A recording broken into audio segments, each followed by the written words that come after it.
kebiasaan beliau istinsyaq dan istinthar itu alhamdulillah ya, mengantarkan beliau tidak pernah pilek. Nah, itu begitu. Wallahu a'lam bishawab. Yang jelas tidak ada yang Nabi lakukan kecuali adalah baik untuk kita, baik untuk secara fisik maupun baik untuk secara batin. Nabi nggak pernah ngajari sesuatu yang sia-sia. Nah, mungkin salah satu di antara kita seperti Bapak tadi bisa sudah merasakan manfaatnya seperti itu. Nah, itulah memang cara wudhu yang betul, meskipun itu adalah sunnah, bukan yang wajib. Jadi kalau ada wudhunya nggak begitu, ya sudah nggak apa-apa. Yang penting wudhu yang wajib itu tadi yang saya katakan, cuci kedua tangan, cuci muka 3 kali, cuci tangan sampai siku 3 kali, kemudian usap kepala 1 kali, dan kemudian kaki 3 kali. Itu yang wajib. Selain itu tidak wajib, tapi jangan dianggap sunnah ini nggak apa-apa. Tolong diartikan sunnah jangan secara fikih saja. Secara fikih artinya sunnah memang adalah dikerjakan berpahala, tidak dikerjakan tidak apa-apa. Karena diartikan itu sering kita menyepelekan, jadi karena nggak apa-apa, nggak berdosa, akhirnya ditinggalkan. Tapi kalau bapak-bapak, ibu-ibu coba mengartikan sunnah secara manfaat, artinya begini, sunnah itu adalah sesuatu yang apabila kita kerjakan kita dapat nilai. Nilai itu adalah nilai manfaat duniawiyah, kita sehat, kita bersih, dan nilai manfaat ukhrawiyah, yaitu dapat pahala. Itu kalau kita kerjakan. Tapi kalau kita tidak kerjakan, kita sebetulnya sedang membuang peluang untuk mendapatkan nilai. Membuang peluang. Nah, kalau diartikan kita membuang peluang, membuang kesempatan, kita kan sayang-sayang. Mudah kok nggak kita kerjakan, kecuali susah. Nah, jadi lebih baik dikerjakan. Jadi tolong diartikan sunnah, jangan cuma dikerjakan berpahala, nggak dikerjakan nggak berdosa. Itu benar secara fikih. Tapi secara manfaat kita jadi rugi kalau mengartikan itu. Cobalah diartikan dikerjakan bernilai, tidak dikerjakan berarti kita membuang kesempatan, membuang peluang untuk dapat nilai. Yang pertama tentang mandi. Apakah mandi sudah otomatis wudhu? Karena yang kita kerjakan sudah cuci lebih dari 3 kali. Jawabannya tidak. Supaya jelas, mandi tidak sama dengan berwudhu. Ya, karena pertama niatnya belum ada untuk mandi itu berwudu. Yang kedua, kaifiatnya bukan mandi cara Rasul. Kalau mandi caranya Rasulullah seperti kita mandi junub, setiap mandi selalu begitu, itu sudah dihitung wudu. Karena Nabi kalau mandi ya sekaligus niat membersihkan hadas besar, ya hadas kecil. Sudah diniatkan di hatinya itu. Jadi ya kalau kita yang biasa baca, kita baca nawaitul ghusla li raf'il hadatsil akbari. Nah, jadi langsung hadas besar. Nah, caranya adalah dia cuci tangan, cuci kemaluan, dia berwudu. Kalau Nabi setelah wudu selesai, beliau basuh air di kepala supaya di penyesuaian di kepala air, kemudian memulai dengan yang kanan. Guyur yang kanan dulu, guyur yang kiri, baru guyur sekujur badan. Kalau caranya mandinya begitu, tidak perlu wudhu lagi. Tapi kalau cara mandinya langsung ke kamar mandi, guyur, pakai sabun, guyur lagi, itu tidak wudhu. Paham jadinya ya? Kalau cara mandinya cara mandi Rasulullah, sudah termasuk wudhu. Tapi kalau cara mandinya kita di empang, kita di kamar mandi begitu aja guyur, enggak. Ini bisa dibedakan ya. Baik, yang kedua, wudhu di musim dingin. Kalau musim dinginnya tadi sampai ekstrim seperti itu, kayak di Rusia sana tuh yang bisa sampai minus, yang kalau air itu keluar langsung begitu jatuh sudah jadi es. Kita pilek ini kalau menetes langsung jadi es, itu lama-kelamaan beku. Kalau itu yang terjadi dan kita tidak mampu, syariat Islam tidak dijadikan untuk membuat kita susah. Di dalam ayat surat Al-A'raf, silakan kalau mau dilihat ayat-ayat awal itu dikatakan begini.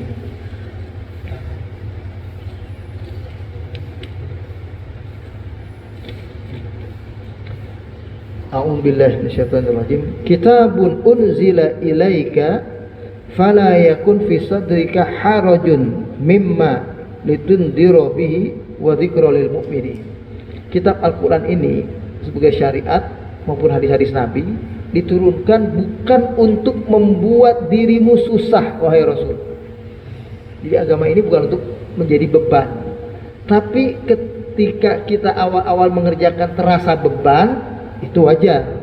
Orang belajar wudu beban pertama itu wajar. Tapi bukan tujuannya membebani. Dimana ketika kita sudah terbiasa, akhirnya terasa tidak beban. Nah, itulah yang dimaksud dengan agama sebetulnya.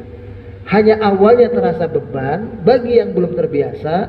Setelah dia terbiasa nggak jadi beban, dan memang tidak akan membebani tujuan syariat. Jadi kalau seperti tadi kasusnya, dia boleh tayamum. Sama dengan pertanyaan Pak Tamrin, ya. Ketika tidak ada air itu hanya cukup untuk buat diminum. Kalau dipakai wudhu kita nggak minum, maka tayamum nggak apa-apa. Tapi kalau selama ada sisa air yang tadi minum cukup, sisa air 1 mut, jadi ukurannya 1 mut Pak, 1 mut yang tadi 687 mili masih ada, kita harus wudhu. Itu kayak di pesawat, kalau kita wudhu itu akan kotor kompartemen pesawat itu, semuanya berwudhu di situ misalnya, dan air bisa jatuh.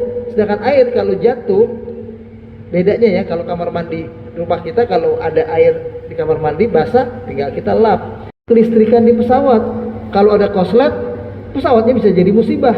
Makanya wudhunya tayamum saja, jangan paksakan harus, kan ada ininya, ada apa namanya, mustafelnya, kita bisa wudhu kok dikit kok di situ. Jangan baik pikirkan kita sendiri. Bayangkan kalau 450 orang mau berwudu kayak gitu, wah itu kayak apa jadi pesawat. Jadi cukuplah kita tayamum. Itu jangan memaksakan diri, ya. Itu begitu. Dia kayak pesawat Saudi Airlines itu, sholat itu dia sediakan tempat itu, space untuk berdiri kita sholat, tapi cuma untuk 3-4 orang. Bayangkan kalau 450 orang juga pengen sholat di pesawat itu berdiri, wah kayak apa itu, bisa jomplang itu. Jadi cukup di tempat seat kita duduk, sholatlah di situ. Meskipun sholatnya kita nih lagi mau pulang kan ngadepnya ke sana, ke barat. Kalau mau pergi ke Mekah, ke arah Jeddah, memang pesawatnya ngadepnya kiblat ke Mekah. Begitu pulang kan membelakangi, juga nggak apa-apa. Karena semuanya ala qadril istita'ah. Itulah makna fattaqullaha mastata'tum. Bertakwalah kepada Allah semampu kalian. Baik, kemudian salat apa tadi? Tunsi istilahnya. Unsi. Mungkin maksudnya adalah wallahu a'lam, unsi itu adalah merupakan sholat-sholat yang pernah terlupa. Maksudnya mungkin itu, dia ingin menghadiahkan pada orang yang sudah wafat, melakukan sholat itu supaya apa yang terlupa dari orang yang sholat itu bisa sampai kepada yang bersangkutan. Terus terang, nanti kalau ada yang sudah pelajari juga bisa kasih komentar, silakan. Sejauh yang saya pelajari, kalau untuk sholat tidak ada sedekah sholat untuk orang tua. Tapi kalau bacaan ada, pasti bacaan Fatihah kita baca ayat doa untuk orang yang wafat itu ada. Tapi kalau kita sholat, gantiin sholat dia. Dulu dia nggak pernah sholat, kita sholat yang banyak buat dia, sholat yang banyak buat dia. Nanti akhirnya banyak orang yang kayak kita ini nggak sholat, tapi ngadiahin harta yang banyak pada anak-anaknya, bilang nih gue tinggalin harta yang banyak, lu sholatin gue yang banyak ya. Gue nggak sholat dulu sekarang gitu. Kan bahaya itu kalau begitu. Jadi wallahu a'lam, saya tidak mengenal istilah itu sholat unsi, walaupun mungkin maksudnya ada sholat yang terlupa.